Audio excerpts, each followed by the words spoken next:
Good whānau. Welcome back. It's the Hamiora Brothers. My name's Fraser. Hamiora and Jay. And today we're going to be talking about calorie deficit, is it? We're going to start off with calorie deficit. Okay, so firstly, what is calorie deficit or food energy reduction? There was a straight away people will be thinking weight loss. Correct. This is why you do it. Yeah, absolutely. And we are going to we're going to cover calorie deficit primarily today for weight loss, for healthy weight management, and then at the end of that we'll touch a little bit on longevity or extending the health and quality of our life. Yeah, so we obviously a huge focus on weight management, diabetes, and obesity related, helping to reset the gut. Am I right? Help reduce the stress and inflammation in the gut. Absolutely. Give you a chance to repair. Yeah. Correct. Give you a chance to actually slow down. Like, okay. Yeah. So we're start fresh. Absolutely. We a lot of people start exercising for weight loss. They try diets, all sorts of things, and they do get results, and that's great. The fundamental principle behind weight loss ultimately is going to lie at restricting your caloric intake. Yeah. Overwhelmingly, we can do all these amazing things. Exercise, that undoubtedly is actually potentially better for our mental and emotional well-being than actually the weight loss. Yeah. But if we can ascertain a better position of mental and emotional well-being, we can see how that can make the process of weight loss easier. So how does creating a calorie deficit help reduce stress and inflammation in the body? So I suppose that firstly it starts off at the fact that think of our gut like a furnace, and that furnace is constantly working to churn and burn fuel, and the more fuel we put in the furnace, the harder it's going to work, and the more energy or work it's going to produce. So if we can reduce the amount of fuel we're putting in, we are putting less stress on the system. That reminds me of a very cool thing I learned back at it was like physiology or something. The migrating motor complex. After you finish eating, it takes like 2 to 3 hours, and then your intestinal walls and stomach start to. So you might hear your gut maybe a couple hours after you finish eating, and it actually starts to cleanse and get all the little bits of little boluses of food and little things stuck to the inside of your gut. It gets it moving, it gets it off, it cleans it. So it actually makes sure that all the food you've ingested is getting used. Yes. Yeah. So if you're constantly eating, you're not giving it a chance to actually squeeze that last part out. You're probably adding more to it. You're sticking more onto the sides of it. You're back in that plumbing up with a whole lot more stuff. Yeah. Haven't got a chance to clean. Yeah, the car's just running all day. It's running 24/7. It's not having a little downturn to cool down. Like we have to sleep every day. Absolutely. Correct.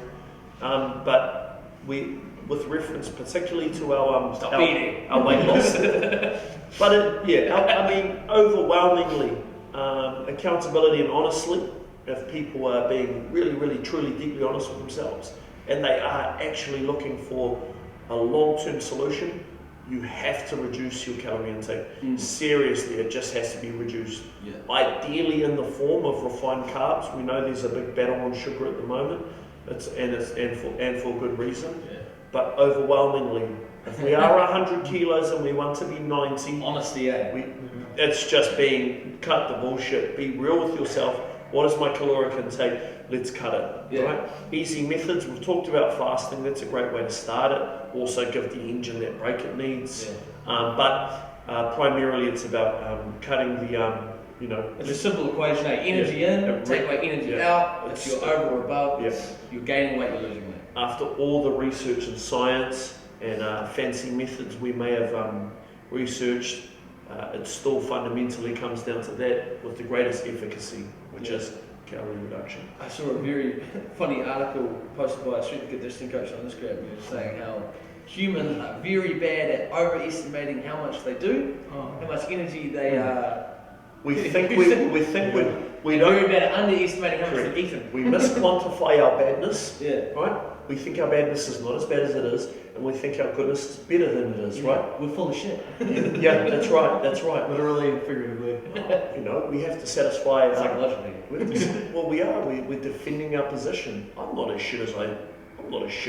I'm not that shit. And I work hard in the gym. yeah. Probably 2,000 calories. Don't worry. Exactly. Also, with respect to people considering about the efficacy of calorie energy exertion from exercise, you know, often, I mean, if we actually look at where are calories burned, well, the biggest burner of calories is your brain. So the amount of energy your brain requires daily for function consumes a huge amount of calories. After that, it's your muscles.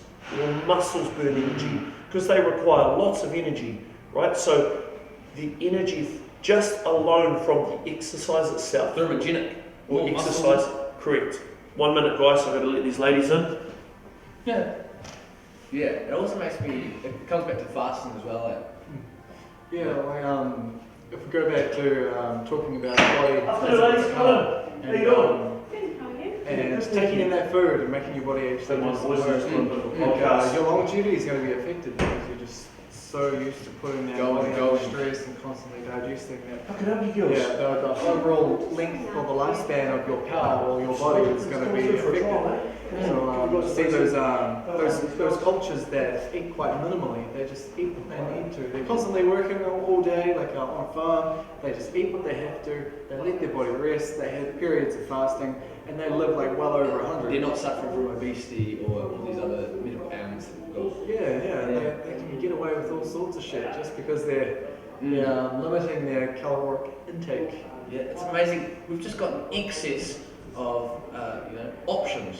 There's always an E3 or something that you can eat around you in the modern era. Yeah. So it's just We're attuned to eat high glycemic carbohydrates, so we want to eat that pasta, we want to eat that bread, because your brain says this is good, this is going to make me fat, and I'm going to get through the winter. Yeah. Like you only get fruit in the summer, so when you've got fruit in the summer, you're like, I want to gorge as much of this as I can, and then and throughout evolution, that would have been the survival mentality. Oh, but that's now such it's a like survival mentality. you've got enough. So you don't worry, you're not going to run out of food. Yeah. There's enough around.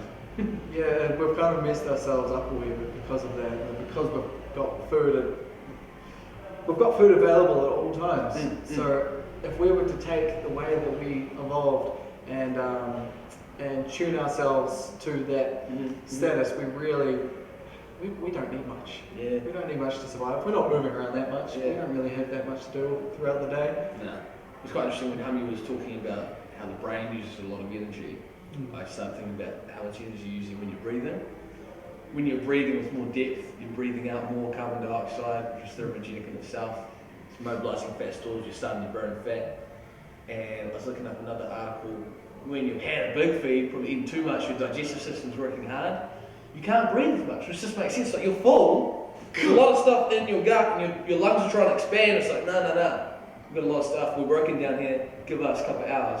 Yeah. And it's not until you're finished, the full process of digestion that you can. Oh, see, I can't even breathe fully at the moment. I've got a fat puku, I had a big Ricky.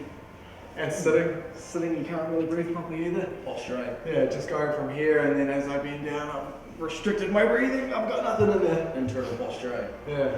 Yeah, and like calories, people drink alcohol and they don't realize how many calories, empty calories, so you're getting no real nutritional benefit from beer and alcohol, and it's extremely bad at adding visceral fat, so fat around your organs, especially in the abdominal area, which again is...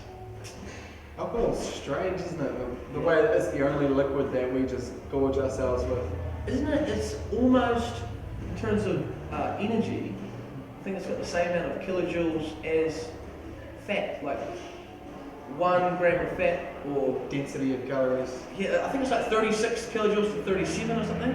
One of them, I can't remember the exact stat, but it's almost as bad as drinking pure fat. Yeah. Like the amount of energy in the alcohol. But we make an exception for it because we're trying to get drunk. So we've got this task, we want to reach that point of inebriation, but we don't really think about the effect that it's having on Yeah. your guts. The calories. Yeah. But it's, you know, it's a pretty good overview of calorie restriction and why it's important. And it makes complete sense. So it's energy in, energy out. If you're over or above the line, you're going to gain weight or lose weight, depending on what your goal is. Yeah. There's many different diets that come like, you know, just get pushed on you. They're all pretty much coming back to that baseline principle, calories in or calories out. Yeah, it's much more simple than what we realise. It is just all based on the calories in, calories out, and in the way you feel after eating certain diets is usually, well, the positive effects are usually because you've restricted the terrible foods. Most diets, they take away like those super sugary or High saturated fat. yeah. Limit your alcohol, you start exercising more, you start drinking more water, so there's so many different variables there. And of course, all the terrible foods you hear about, so very high sugar, high saturated fat, hydrogenated oils that you've fried, really high in calories. Yeah. Fat and alcohol, pretty much sugar turns to fat like that. Yeah. If you've got any excess. So it doesn't matter if you're doing your vegan, vegetarian, carnivore, keto, they all pretty much eliminate the same things. It's just a matter of Even if you're doing keto, you're eating 2,000 too many calories of fat and protein, you still got to put weight on. yeah, just that balance. Calories in versus calories out. But it doesn't matter what topic you're talking about, you can always say, let's talk about to find that balance, man. Find the balance. Namaste.